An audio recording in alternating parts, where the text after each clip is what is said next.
Alums, welcome to episode 1 of this 30 Years Later series. Thrilled to have my man Mark Leone on the maiden voyage with us. Mark, welcome, big guy. Thanks, Joe. It's fun to be here. How we doing today? This is good, man. This is cool. This is exciting. Yeah. Well, hey, I thought, considering all these COVID curveballs we got to deal with, we've had some great efforts by folks like Audrey and Audrey Tourneau and Melissa Pisco-Dowson when it comes to doing some in-person stuff. But in the absence of that, I thought this would be a fun way for us to kind of reconnect and get a little window into what's been going on in our world the last 30 years. So by means of doing that, what I had in mind was this. And Mark, I gave you a little heads up on this. I thought we'd look at the different roles that we juggle in life in terms of what it's looked like to be a child of our parents, a sibling, if you happen to be married and a parent, well, what that looks like, professional life, and so on, and try to get a window into how that has evolved in your life in terms of the things that you've perpetuated from your upbringing, and maybe some of the things that you've gone a different way with. So that's kind of the outline roughly that we're going to go with. So in that regard, let's just kind of jump into this. So Mark, give us a window 30 years later. First off, where are you, geographically, and kind of give us some intro comments there. Yeah. So hello, everybody. It's great to not see anybody, but hello to whoever might be watching and listening. I am currently in a little town called Exton, Pennsylvania. That's in Chester County, PA. For those who know the area, it's probably about 45 minutes southwest of Philadelphia proper. Met my now wife in 2002. Met her in 2000, but got married in 2002 and moved here in 2002. So I've been here. For 20 years. I was in a couple one town over at one point, but pretty much in this area for the last 20 years. About to celebrate my 20th wedding anniversary. 2 boys, Mateo and Mason, 17. Mateo is 17. Mason is 12. We got a dog, Simcoe. He's a Brittany Spaniel. Yeah, happily married, loving the area. That's the overview. Very good. And lots of cooking gadgetry that you've put to good use that I'm sure we'll revisit, as well as revisiting how you and Melina met, which is quite the fun story. So we'll revisit that. But hey, for starters then, give me a window into relationship with mom over these last 30 years. How has that kind of progressed? And, likewise, considering having lost your dad at a young age, give us a window into how that has had some echoes. And we'll get to more of that when it comes to marriage and parenting, I'm sure. But you could kind of give us some initial thoughts there. Yeah. Mom is currently, she's in Lodi. She's on Massey Street in Lodi. She, when I was first married, she was living in Florida. She's got some cousins. We have some cousins. She has some first cousins in Florida. So she was in the Boca Raton area or Palm Beach area of Florida. And when my brother Michael and I had kids, we strongly encouraged her to kind of move back home. And so she moved that. So that was, Mateo was born in 2004. And so, shortly after that, 2005, 2006, I think she moved back. She's in Lodi. She's single. She's, living on her own. Mom is 76. She's doing the reverse snowbird bit, huh? Yeah, exactly. So what's interesting, I thought about this. What's interesting is with losing my dad when I was 10, it's I suppose the benefit to lose that, to use that word very loosely, the benefit is on the back end. I'm now focused on, literally as we speak, Melina and I are now focused on looking at my mom's situation and going forward, how can we best serve her and support her along with my brothers, going forward. I have one parent to focus on, as opposed to two, which I think is the case for most people at our stage here. So yeah, just trying to kind of do that with mom, but very close with my mom, which is a blessing. She spends all the high holidays with us. She visits a lot. She's an awesome grandmother. And my relationship with her has, grown so deeply over the years. Like any parent-child relationships, they go up and down. You go through seasons of this kind of thing, but as we get older, you start to appreciate your parents more as parents ourselves and all that. So all that to say that she and I are very close, and yeah, just trying to just learn how I can best support her from where I am. And I'm about 2 hours from Lodi. Yeah, kind of a similar gig for me in terms of being within striking distance, and what a treat. And it's not a given where grandparents have access to their grandkids the way you and your brothers do. So that's definitely a plus. Speaking of brothers, give us a window into what that relationship has looked like over the years here. Yeah. So my brother Michael's just a royal pain in the butt. No, I'm just kidding. So Michael and Anthony are both doing well. Michael's in Waldwick. Michael's been in Waldwick since he's married to Sally Minimi, maiden name. So Michael, high school sweethearts, they got married very shortly. They got engaged before I got engaged, and they got married shortly after I got married. So we were, married at the same time, basically having children at the exact same time. They have two boys that are it's crazy, very similar ages, between Mateo is 10 months older than Jack, their oldest, and my Mason is about just a few months older than Lucas. So it's, that's been just awesome. Those cousins are super tight.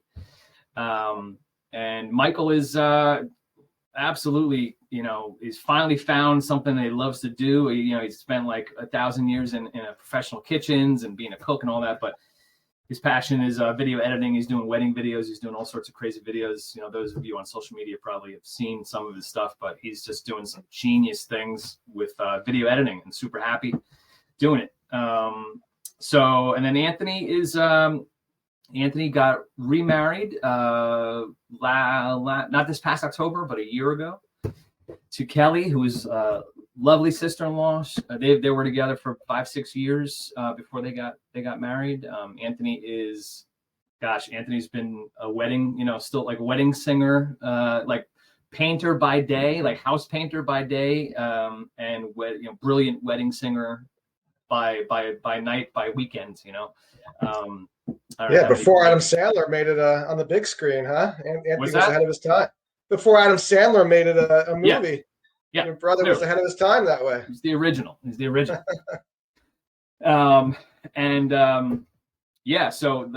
doing the wedding, the wedding band thing. His band is the house band at the Florentine Gardens up there in North Jersey. Kelly, I've seen video of him singing at the Lodi Memorial Park in that amphitheater, right? Yeah, he in addition to the wedding gig, he's got a side project, a Billy Joel side project, with my niece Ashley, so Ashley is now 30. Brilliant artist herself. She went to college for theater. She's kind of been in that space, since college. Before college, she's been, like Anthony, she was performing at a very young age. So the gift has been clearly been passed to her. But right now she's blossoming into a budding photographer and doing photography work for Lens Be Real Studios. So she's doing great. But I mentioned my sister-in-law Kelly is a special education teacher. And yeah, they live in Lyndhurst. Nice. And very, very, very happy. Yeah, keeping it super convenient when you go back to Jersey to visit family then, huh?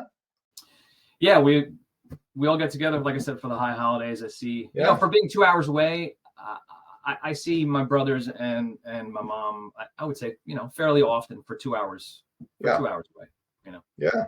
That's super. Well, hey, since it was the four of you growing up, right? As we kind of then transition to think about, what family life has been like for you, Melina and the boys, uh, let's get a window into kind of comparing and contrasting, right? Kind of thinking about the values and some of the approaches to time and money and politics or what have you. Give me a sense of how similar and how different life has been, post your Lodi time and what life looks like now. Oh gosh, how similar or different my Lodi time was as compared to married life. Yeah, well, just kind of Family. a sense of how your what values have you perpetuated and kept in terms of your Lodi roots and family, and where have you seen yourself going? Perhaps in different or varied directions. Wow, that's a great question. Loaded question, I know. Yeah. Wow. I mean, I have I always say I have a love-hate relationship with. I don't mean to offend any. If I'm being honest, I have a love-hate relationship with the North Jersey area, Bergen County, the North. There's a part of me that so very much appreciates my roots. Coming from an Italian family and just all that comes with all of that, being from that. I mean, I think that region of the universe is such a unique. There's nothing like it. The people in that part of the world are just there's nothing like it. And I can't even. It's hard for me to put it into words. And I think I'm pretty decent at putting things into words. But Well, and Mark, yeah. if I can interject, perhaps to jog your memory a little bit, why don't I pull up the old yearbook photo there? If you Well, can for work your starters, way through the Aquanet with the ladies and the depth with the boys, it's a little visit down memory lane. And I got to tell you, the resemblance of you basically being a Mateo and Mason hybrid there is pretty uncanny. yeah, wow, that hurt. Yeah, so for starters, look at me, so I definitely departed from the, I'm a Guido in recovery, so I still like to smell good, but clearly I've, I'm trying to camouflage my face is really what I'm trying to do. So I had a beard for probably 8 years and it's never coming off again. But where was I? So yeah, so I love where I'm from, I love the just that unique personality quality that you just see in people from where we're from, people who are just bold and over the top and let's be honest, over dramatic and I love that. And I hate it, the whole Goomba thing from North Jersey just grates on my nerves. Part of it I guess is also being the middle child. I was always one to just want to just kind of separate, do my own thing and be different. And so when I met Melina, that was a great thing. Organically, she was just an amazing girl that I fell in love with. But it was this great, convenient thing also happening where it's oh wait, she's not from New Jersey. She doesn't know anything about me. She's not part of this group of people over here. She's so different, which was I found so refreshing, and I loved it. I loved visiting her. I loved having the long distance. We did the long distance relationship for a good year. Every other weekend, whatever it was. And so I love that there was this person on this whole other planet to me, that I could just leave my life and then go and take a look at what life would look like, spending time with this person over here who is not from here. And so and so I felt, I fell in love with Pennsylvania ever since I went to college in Pennsylvania up in Allentown. Been in love with the state since then. But then, when I met Melina, who's from this area, I really came to love the area. Fresh start. Yeah, fresh start indeed. Yeah. So I don't know. So as far as and values, I definitely, I born and raised a Roman Catholic. I came to Christ in 2011. I just, I think think a lot of people, I think in their 30s, struggling with a lot of things with family and, being new at marriage and trying to navigate through relationships, locking horns with my brother, all sorts of things kind of came to a head for me in 2011. And I have a dear cousin of mine lives down in Georgia who recommended that I attend this men's retreat out in Colorado. And it was a 4-day retreat. And so she bought my ticket, and I literally got on a plane and went out there by myself, spent 4 days in the mountains of Fraser, Colorado, and came back a person saved by the blood of Jesus Christ and born again from that point on. I kind of did that nominally in high school with a Christian wrestling camp, and accepted Christ at that point, but we wasn't living it fully until really like 2011 when I was going through all that and went to that retreat. And I finally said at that point, like that, I'm in. At this point, I'm in. There's no more half-assing it, pardon the French. I'm in, and I'm sold out from this point forward. And that's where it's been. I have to say, Melina is not where I am spiritually. She's not where I am with faith, which a lot of people find shocking. But like we enjoy an amazing marriage, but that is definitely something that, we talk about all the time. And at times has been a struggle, no doubt, hard to accept, for someone who loves his faith, loves Christ so much. And then to be married to someone who is not there with you, it has definitely been a huge challenge. Would I want it to be otherwise? Absolutely. But, whereas I was not really okay, I was having a hard time with that in the beginning. I'm at a point now where I trust that, that's between her and God, and God is at work in a lot of people. He's doing great work in the hearts of a lot of people. And I've learned to stay out of my own way when it comes to that. And, I've definitely seen her kind of move along a spectrum, and it's been really interesting to watch. And it's funny that I'm talking about all this because my friend Dave Rito, who who's getting married in December, asked me to officiate the wedding, and I'm happy to report, Joe, that your idea totally was well received by Dave and Sandra, where we're going to read this book on marriage together as a group. And then over the course of this next year, kind of have a Zoom meeting once a month and talk about it and talk it through so that I can get to know them better as a couple before I officiate their wedding. Well, in the course of doing that, Melina on her own was like, I would love to be a part of that. Would you mind if I was a part of that? Because, hey, we're about to celebrate 20 years, I would love to read the book. She's watched and she's heard Timothy Keller several times. She's like, I would definitely read that book if you don't mind me being a part of it, as long as Dave and Sandra don't mind me being a part of it. I was like, absolutely. So we're going to actually be embarking on that together as a couple. So it's not just about Dave and Sandra, but she and I will be going through that. So like I said, everybody's on a journey, and I'm just trying to stay out of my own way. Yeah. And screw it up. Well, yeah. I mean, and to kind of return the favor, shout out wise, it's been great having a front row seat to having you kind of, progress that way, because frankly, at a time where people find it really difficult to be peaceable and respectful, as they're being, as they're debating ideas and perspectives, it's refreshing, to be able to have that sense of playing the long game, if you will,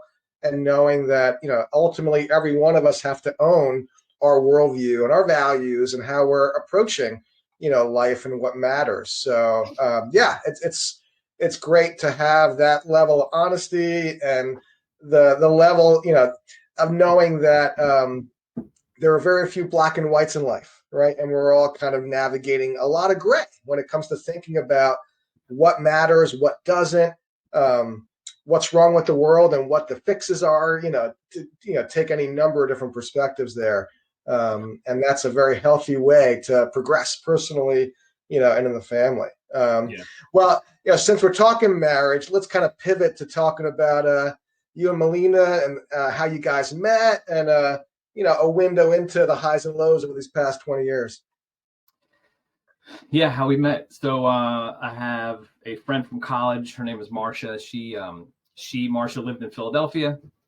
I was single. This is 2000. And Marcia had a couple of roommates. So Marcia and two of the roommates had they lived in Philadelphia. They had a Christmas party. I was invited to the Christmas party as a guest of Marcia's. Attended the Christmas party, solo. I was, relatively speaking, fresh out of a very long relationship prior to. And so I'm there by myself. So I have to back up a little bit. So Marcia would have Marcia and her roommates would have these parties often, and I guess I would come up in conversation here and there, and I would become known as the guy who works for the FBI in these circles. So there's a friend of Marcia and the roommates who is of the gay community, and let's just say I guess he whatever found me attractive, or so I was known as the FBI guy at these parties. And so now here I am at this party, and I'm there by myself, and I'm talking to what ended up being Melina's date. So Melina was at the party as a guest of one of Marcia's roommates and co-worker of one of Marcia's roommates. So Melina is there with a date, whose name was Romulo, by the way. I'll leave that there. Romulo. Okay. Mysterious. So she was there with a date, and I am talking to Romulo. Hey, how are you? My name is Mark. Romulo, great. What do you do? I'm a teacher. Okay. Well, what do you do? I work for the FBI. And Melina comes out of nowhere, and like more or less like right in my face, like right between. She's like, "Wait a minute, what did you just say?" And I was like, first of all, hi, I'm Mark. She's like, oh, Melina, what did you just say? You're FBI. You work for the FBI? I'm like, yeah. She said, oh my gosh, you're FBI guy. I'm like, I'm sorry. She's like, you're FBI guy. And at that point, I'm like, awesome. Single, Christmas party, very attractive brunette just approaches me. Because it was not obvious that she was with Romulo. She just came out of left field. And she's like, so I'm like thinking, awesome, this night is off to a great start. And then the next thing she said was, oh gosh, I forget. I know him by his nickname, but I forget his name. But the gay friend said, she referred to her, the gay friend, and she said, my friend so-and-so loves you. You're FBI guy. You're the guy. So it's like, and I was like, oh, right, Matt. Like, oh, right, yeah, I've met Matt. Yeah, Matt, nice guy. And then we separated, and I proceeded to get more miserable as the night went on, more jaded and just bitter. And the whole night we're kind of like, crossing each other's paths. And she's like, what's your deal? Why are you so upset? I'm like, no, what's it to you? You're with a date. What do you care? I'm here alone. You know what alone means, woman? So I was like kind of that vibe. And I think at one point I said, any chance, by the way, as a sidebar, were you dressed anything like this? Exactly like that. Shoulder pads and all. Wow. Hey, you got to keep up your sharp dressed man reputation, huh? I'm trying. I retired. I retired the blue suits and the pleats many years ago. But anyway, hanging up in the rafters. Yeah. But she at one point she said she was asking questions. I'm like, what's it to you? You're with you're here with somebody. Why asking me all these questions? And she said, just because you're with somebody at a party doesn't mean that you're with them. And of course, it went right over my head. I'm like, whatever, blah, blah, blah. And then she left, and I came to learn that she was a coworker of someone there.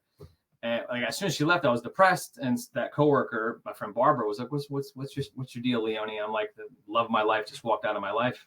She's like, "Who?" She's like, "Melina." I'm like, she's like, "Melina? You mean Melina? I work with Melina." I'm like, "You work with Melina?" She's like, "Yes." She sits next to me. I'm like, you have to give me her number. So she gave me the information. At that time, it was AOL Messenger. She gave me her messenger, and when I got back to Jersey, we started doing the messenger thing for a couple weeks until we had our first date. That was early December. We had our first date. I think the middle of the month we met in New York City, had a first date, and rest is history. So Nice. that's how we met. Super. And then, it was the second part of your question. So, well, in terms of just thinking about the highs and lows of your 20-year marriage together so far, that could be a separate video. I realize. Except for what? I realize that could be a separate video, but you just yeah, right. My gosh, defining moments, highs and lows. Anything highs come to mind there? Honestly, I'm not just saying it when I say that it's all really been a big high. Of course, there's highs and lows, but like I said, we enjoy just a great relationship, and children. The struggle of having kids, being a new parent, some of the lows was like, man, when we were first married, I was doing something different than I'm doing now for the FBI, which required that I be all over the place, schedule wise, all different days of the week, all different hours of the day, holidays, all sorts of crazy hours. And I was just at the mercy of that schedule. And it was really, really hard. It was really hard on Melina, who held it down, just took care of everything. Especially when, Mateo came and the first few years of Mason being here, she just held it down, and she was navigating her own journey and her own path, professionally speaking, with her career. When we first got married, she was trying to do real estate, but her background's in advertising, and she did real estate for a really short time. And she ended up doing digital marketing for big pharma, which is what she does now. She's very accomplished, very successful in what she does. But she kind of I think her career path may have suffered a little bit because she was doing so much in the relationship with me being all over the place. So that definitely put a strain on things, in a big way. But my job changed in 2011. Coincidence that I came to Christ in 2011, and I get this amazing job with Monday through Friday, regular hours, and all that. It all went away like that, and I don't think so. But so things changed for the better in 2011 with my job. She just continues to be an amazing success in her field and her career, and so it's gotten better. Our relationship has gotten, we've grown closer, we've grown more deeply in love with each other, more respect for each other. I'm learning how to be a better husband. I'm learning, man, you come from a broken Italian family from North Jersey, Bergen County. You come with a lot of baggage. You come with a lot of baggage, a lot of ghosts, a lot, and you bring that into guys like Sebastian Maniscalco, I'm sure, providing some levity as you're reflecting, huh? Oh, so much, so much. Yeah, not being able to push it down. You got to push down the emotions. Not being able to do that. So I'm learning how to be better, and it's praise God, it's working. We're doing well. Well, and how about accepting the mantle of being a dad? What was that like? Kind of at the onset, thinking about losing your dad so young, and how has that unfolded?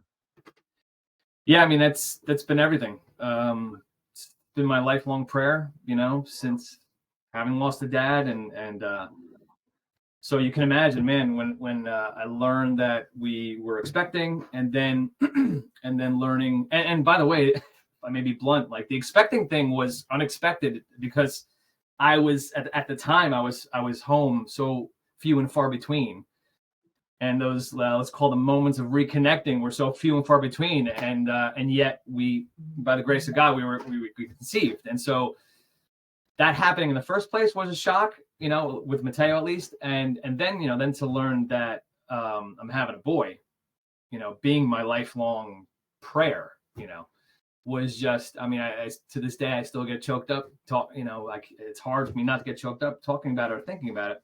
Melina would tell the story. She always tells a story about the look on my face when at the what do you call it, scan, where the doctor was like, there's one leg, there's the other leg, and there's the third leg. And she said the look on your face you've never had that look before. Is the most unique, amazing look that you had. And because I was just so overwhelmed to learn that I was having a son. So so I just, I like you trying to create memories, trying to create traditions, trying to just constantly cultivate that healthy open door policy, relationship with your kid, where you can, hopefully they feel comfortable enough to talk with you about anything, and just that job never stops. You're constantly doing that. You're constantly doing that. And what's interesting with me is, and I struggled with anxiety speaking of things that like had a burden on Melina, like I struggled with anxiety for many, many years, because just my worldview is, you can very easily orphan your kids and widow your wife, because that happens in life. That's my frame of view, because it happened to me. So I came to the marriage with that fear, and it propagated all sorts of anxiety, and so that anxiety is, definitely has driven me to be the parent that I am, because I'm constantly, I love analogies and metaphors. And so I've always equated it to like, I think I put this in a Facebook post once, but like I consider myself a shipbuilder, right? And so the shipboard on the ship, every lath in the hull of that ship is a memory. And every time you make a memory, you're installing another board into the hull of that ship, and the ocean is life, represents life, and you're trying to get to the other side of life. And so I always figured, if I can build a ship for my kids that is buoyant enough and strong enough to get them across to the other side, I've done my job. So if I were to go away tomorrow, hopefully I put my head on my pillow every night thinking, hopefully I've built that vessel strong enough, reliable enough, buoyant enough to keep them floating. If I were to go away, to just keep that, they'll be like, you know what, you build it strong, Dad. You build it. We're gonna get there. Don't worry about me. I'm gonna get to the other side.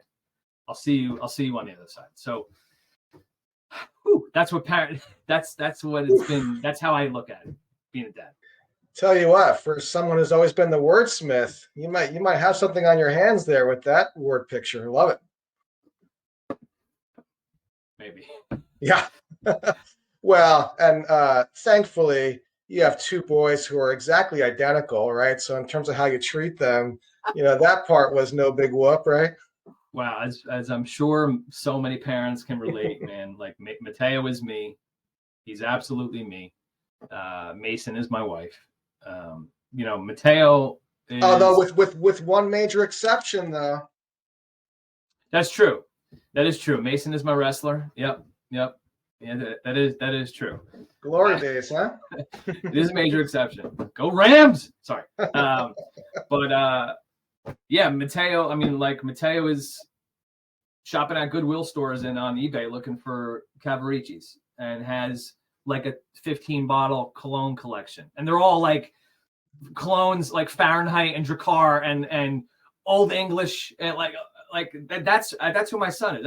I think a lot of people like fancy their kids as being retro and throwback. My Mateo is literally, he doesn't look like someone from this age. Like, it's crazy. He just, for whatever reason, wants to be from the 80s, and just is me. Is impulsive and is emotional and is everything that I am and was, good and bad. Mason is my wife. Mason is methodical, and he's a thinker, and he's not very impulsive, and he's driven. His work ethic is ridiculous. Like, I think he's going to be an angry chef one day. We're going to get to that in a sec as well. Yeah, but he's very much he's organized. His room is a disaster, but other than the room, he's he needs to understand how things work and why they work. He's just they're just different mind. Like, again, I know a lot of parents can relate to this, but they're just two completely different. And so it's super interesting, and it's interesting in the way that I think you have to connect with them and relate and engage both of them, because they're so different. You can't what works with one doesn't always work with the other. So you relate to them differently, right? And I think what's interesting, I think Melina, like her the way she relates to Mateo, like she can reach Mateo in ways that I can't, and I can reach Mason in ways that she can't.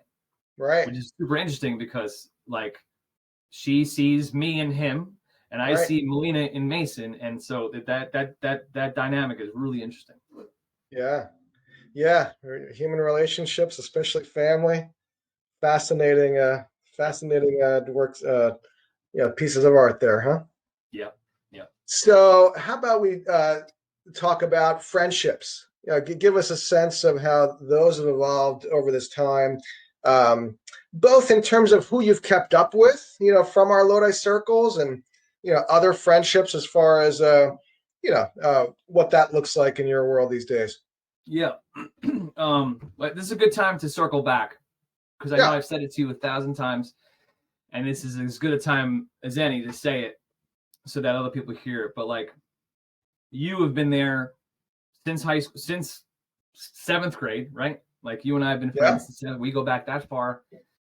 And I probably wouldn't be where I am with faith if it wasn't for you. I when I tell people about my journey in faith, I always cite my friend Joe Basilka as an integral person in that process. If it wasn't for Joe constantly sharing the gospel, constantly being a Christian heart and a Christian mind, constantly in my presence, constantly very tenderly and respectfully, sharing God's word, sharing God's love, modeling it, being a witness, I wouldn't have come to. I honestly don't believe I would have come to faith.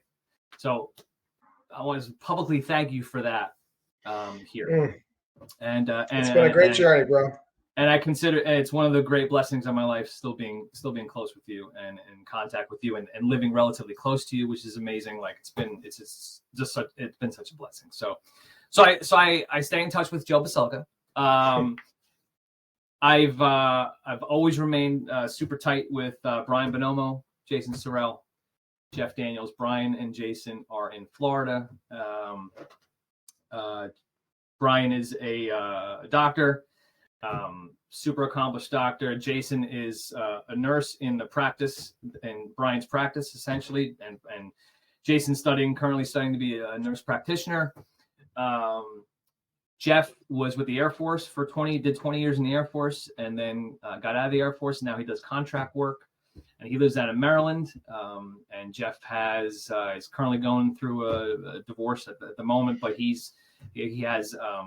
inherited two boys from his marriage, and then has a biological daughter of his own with Tracy.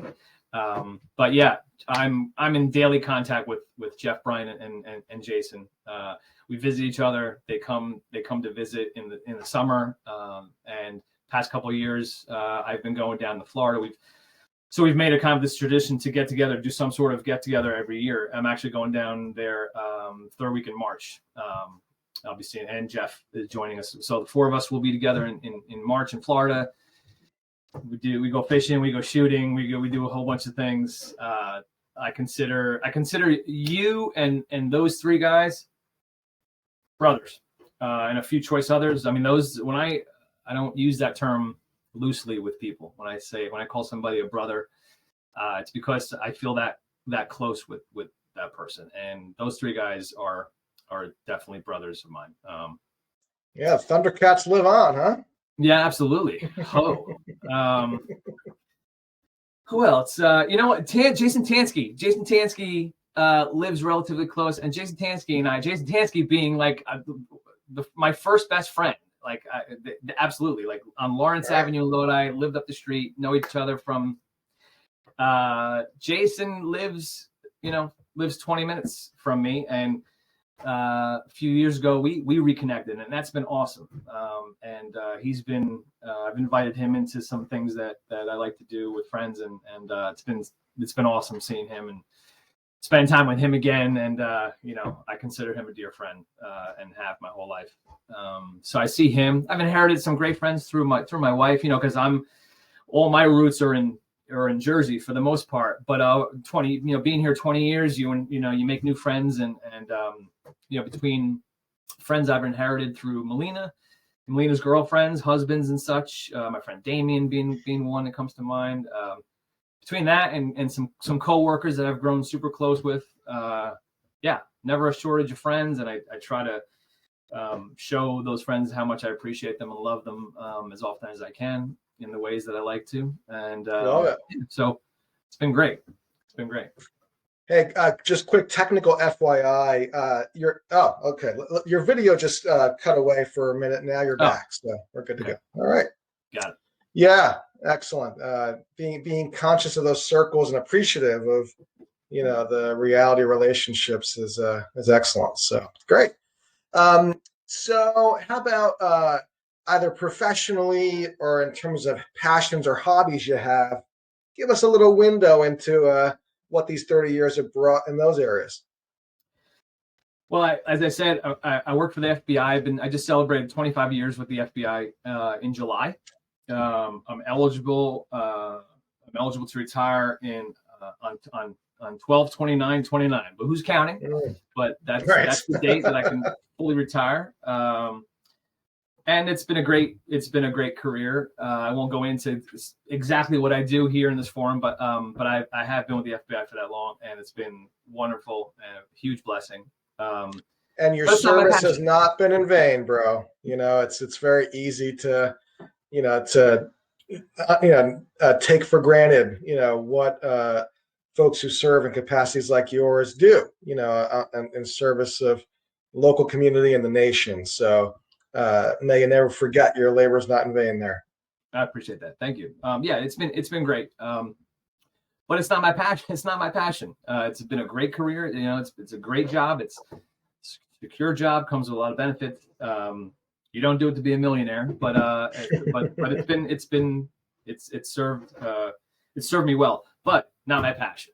Passion has been cooking. A lot of people know that about me. I love to cook. I love to fly fish. But cooking is like, and it's ironic because Michael, as I mentioned, spent so many years in a kitchen and just he's grown to hate it. Like he's the quintessential angry chef who can't even talk about it without wanting to punch somebody in the face. This is why he's so happy now. But right. And I guess it started. I think you and I share this. Like for me, it started when I got married. Like when I got married, I guess at home when I was living at home, I dabbled here and there. But when I got married, I just really wanted to be the one that did the cooking. And I think that speaks to.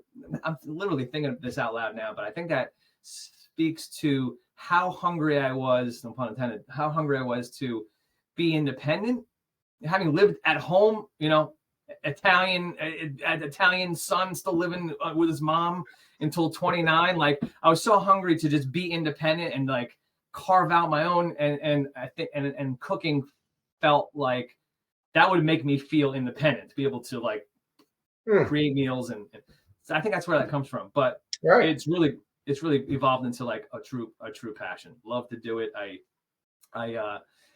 when I did my previous position with the FBI, I was burnt with that crazy schedule, so burnt out, and I got to a point where I was actually considering leaving and getting my elementary education certification in teaching.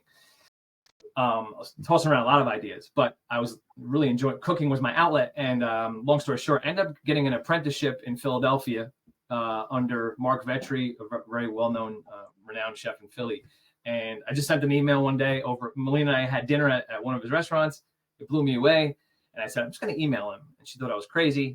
And I was like, so I emailed him. I gave him my whole I've been with the FBI, chef. I've been doing this. I grew up, watching, I spent the last 10 years watching Food Network. I grew up behind an Italian deli. I gave my whole resume. I've eaten here. I've eaten there. And I just poured my heart out. I said, I'll do anything. I'll wash lettuce in your kitchen for nothing. I'll come in on my day off. I don't care. I just need to be around it. And got an email. I was actually I was in Florida visiting Bonomo at the time. I got a call, and it was Mark's then partner, business partner, Jeff. And Jeff was like, "Yeah, I got this email forwarded to me. Apparently, you want to come work." And I'm like, I thought I was getting pranked. He's like, "No, I'm serious. Why don't you come? I'm the executive chef at another one of Mark's restaurants, a place called Osteria. You can come here whenever you want. I don't care. 1 day a week, 5 days a week. You tell me. I got room for you." And I was like, I couldn't believe it. And I proceeded to go in one of my 2 days off during the week. I did that for about 6 months. And I eventually became really good friends with Jeff. And I actually ended up cooking at the James Beard House. Jeff got the best new chef Mid-Atlantic in whatever year, 2014, 15. And he was invited to the James Beard House to do a dinner to celebrate his being nominated. And he brought me along. And there I am in the James Beard House in New York City with his team, some schmuck from Lodi, like cooking at the James Beard. So it was just like, cooking has been, it's been amazing. It's been amazing. I love doing it. I do it as often as I can. And I host as many events at my house and holidays as I possibly can. And I just love it. I don't get tired. I don't tire of doing it. And it truly is what brings me joy. Well, whether it's salivating over your handwritten chalk menus or looking at your pictures on Instagram or what have you, or being, thankfully, a firsthand, benefactor of your culinary skills. It's been really cool, Mark, the way you've used that as a way to, to be a great neighbor and a great friend and a great family member. There's lots of ways for us to be a blessing, right? And to be, a source of positivity rather than, going the other direction. So kudos to you on that front. I realized you're not too shabby yourself, chef. You're not too shabby yourself. Yeah. You got some skills. Well, I'm going to be smiling after this call, after I play soccer and throw in some chicken thighs in the sous vide. It was one of the techniques that you turned me on to that, will go very nicely with some mole sauce tonight. But nice. Hey, I realized I forgot to reference Visentini. So give us a sense of how that first experience was perhaps part of this trajectory here. Oh, so much a part of it. I mean, like that imprinted on me. Like when you're 12 years old, 13 years old, which was the age I was at when I got my first job, which was at Visentini's, which is around the corner of my house. For those who don't know exactly where I live, like literally my backyard. How could you not be imprinted with a love for food in a place like that, where you walk in and there's salamis and 6-foot provolones swinging from the ceiling, and snails crawling out of wicker baskets that are this big, and learning about, watching people pound veal cutlets and olives and so fell in love with food. Probably became passionate about food, because Mauro, the son of Mike, the owner would he'd feed me things like, taste this. This is called Simmenthal, and this olive and anchovy. Did you ever have an anchovy, Mark? Try that. So fell in love with food working there, but also Visentini's was like, I learned work ethic from that place, because it's just they were so meticulous about everything. To where okay, every half hour, every hour, you need to reload the olive trays. And when you do that, Mark, you need to watch me now. You dump them in. Now take a wet rag and then wipe the edge of the olive tray so that it looks nice in the case. Give it a little toss, hit it with a little olive oil, sprinkle it with a little chili flake. That's the way it needs to look. When you do the veal cutlets, here's how you pound them. Here's how you lay them on the butcher paper. Here's how you slice prosciutto. Here's how you grate locatelli cheese. When you sweep, make sure you get in the corner. Like, I just learned everything about like what a heck of a job to have as your first job, and to learn it from Italian immigrants who, can we argue, right? Like, probably know work ethic better than most people on the planet. And so that was life changing for me. I love that place. That place is such a sacred place in my heart, but I know it's in the hearts of hundreds of thousands of people, and in the heart of Lodi is hallowed ground. Hallowed ground. Yeah, here. To be able to, generally speaking, as we're on the cusp of turning 50, for many of us, you start kind of, thinking a little bit more deliberately about, where you came from, where are you now, and where you're going, right? So That's neat to kind of hear the meticulous detail you put in there, right? In terms of just how relevant and etched those memories are in your soul. Very cool. Yeah. So kind of coming down the home stretch here, right? You're someone turning 50 at the end of this year, getting ready to go on a nice trip with Melina for your 20th. Yeah. Give us a sense of kind of the thoughts of where you find yourself now and what maybe the next 30 years look like. Well, like I said, I'm 7 years away from being able to fully retire.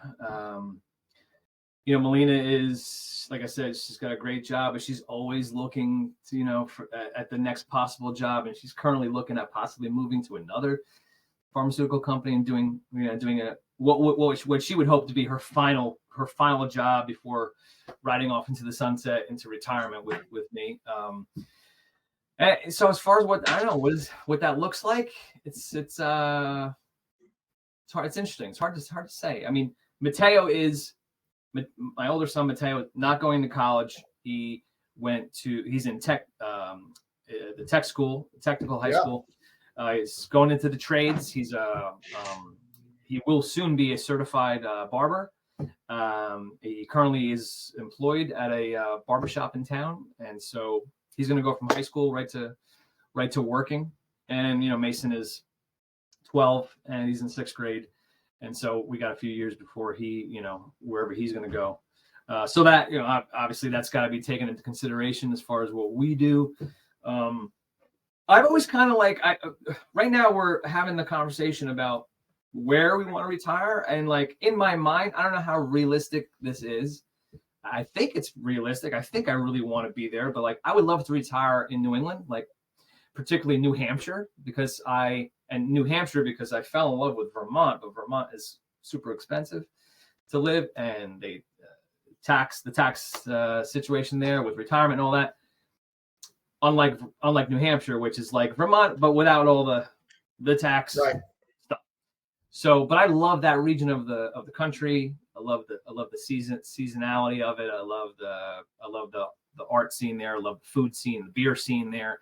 And it seems like it's a nice, it's quiet enough and busy enough for our speed. So yeah, I think in my mind I would like to retire to New Hampshire, but who knows? I love Pennsylvania. I have nothing against Pennsylvania.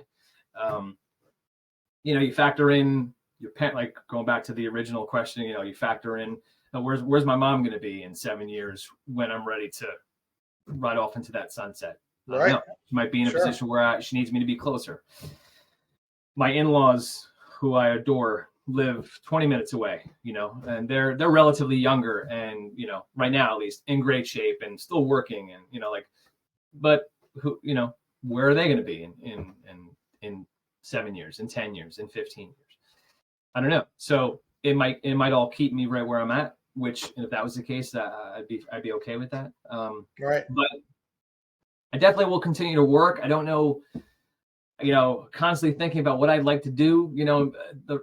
The romantic in me says that I would love to have a little 12 table joint, and just do dinners, where it's open 3 nights a week.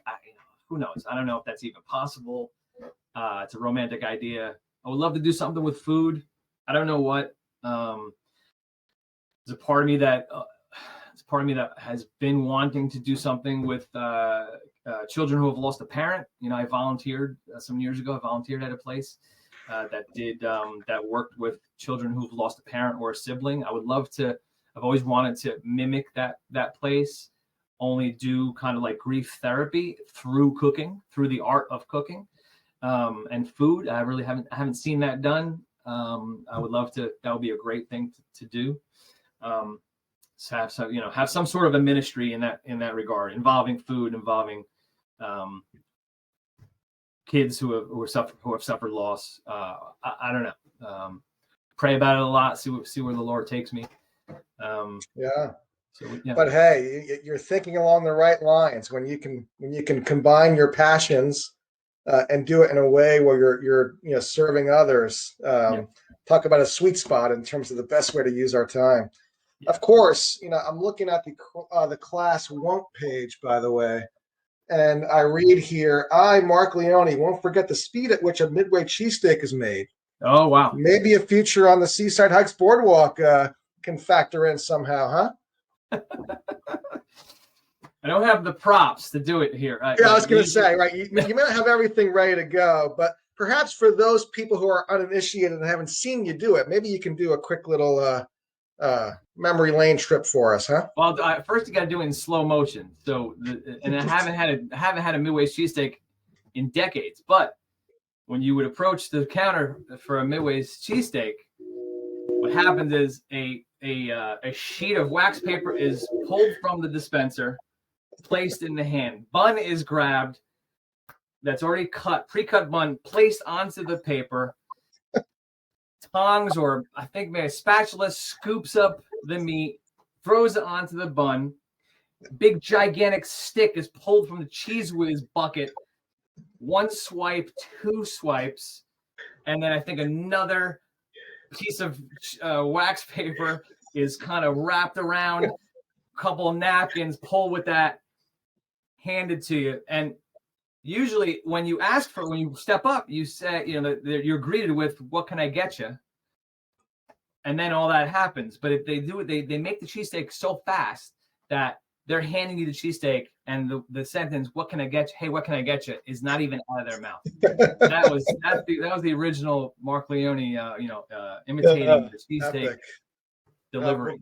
Before the soup Nazi was a thing on Seinfeld, the Midway cheesesteak guy, I think, held the title. Yep. Well, hey, we're kind of approaching the hour here. This has been fantastic.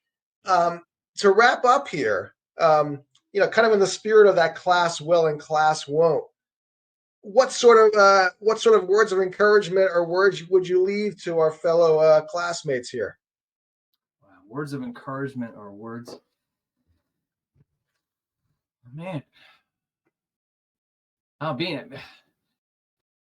asked that, I don't want to come off as like, it's hard not to.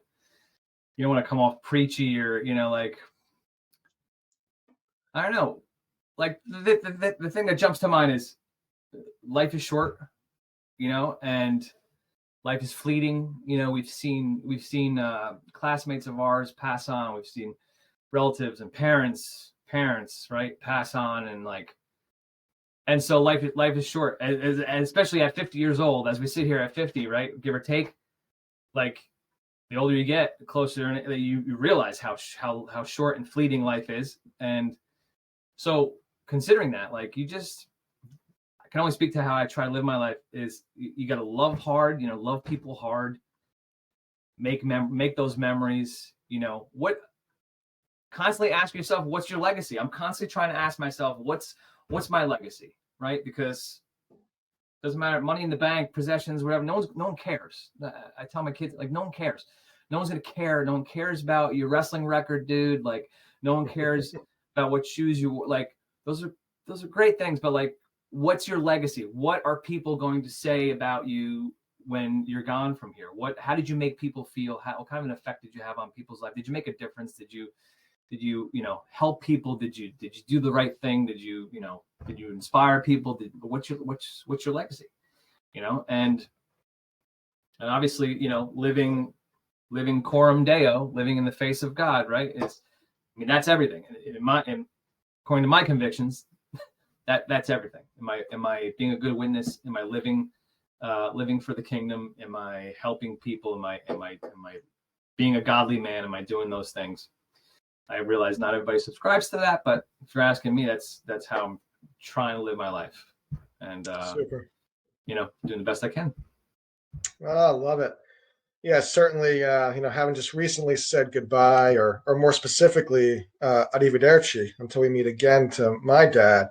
Yeah. It had me thinking about. You may be familiar with David Brooks from the New York Times and his book on character, where he distinguishes between resume traits and eulogy traits. In terms of distinguishing and how we think about what are our measures of success and fulfillment in life. And as you're alluding to there in your comments, often the things that echo on legacy wise have no direct correlation to the resume stuff. Now, obviously, thriving and flourishing in our professional capacities matter, Sure. in terms of our living out, our goals and hopes and dreams for our family and beyond. But certainly those legacy things, those eulogy traits, they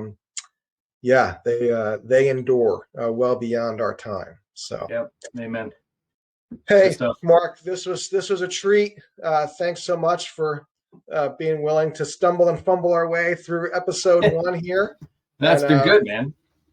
Yeah, well, hey, for the rest of you classmates, be on the lookout for invitations to kind of sign up and get in line to do this sort of thing.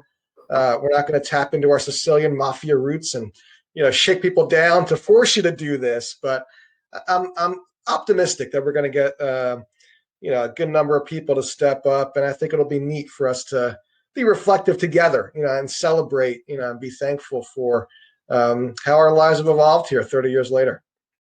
Hey, can I say one more thing, Joe? Yeah, go for it. Real quick, I was on Facebook forever, then it came off, and one of the sad things about that is I've lost connect. Was that? And you are missed. I've lost connectivity with a lot of people that I enjoy being connected to. So, but I am on Instagram, but I changed my profile, so it's eat, drink, and be hairy. So it's eat _ drink _ and be hairy, all one word, all lowercase. Please, look me up there, and we can connect there. So. Yes, good. It takes a village to work this stuff out. I meant to end by saying, how can folks keep in contact? So if I'm able to, I'll see if I can put it in the transcript as well, and that way, we can keep that going. And then there's Marco Polo, which I have to say, and especially in talking in the conversation about like my brothers and my family, like Marco Polo. I don't have an iPhone, so Marco Polo, if you don't know, is like texting with video, and I just love it. It's become really my main source, my main tool to stay in touch with people. And so if you have Marco Polo app and you want to see me and talk to me and vice versa, like I love the app. I use it multiple times a day. You can get a free version of it, and hit me up. Yeah, sounds great. Yep. Mark, always a pleasure, bro. And we'll be in touch. Yeah, Joe. Thanks, man. All right. See ya. See ya.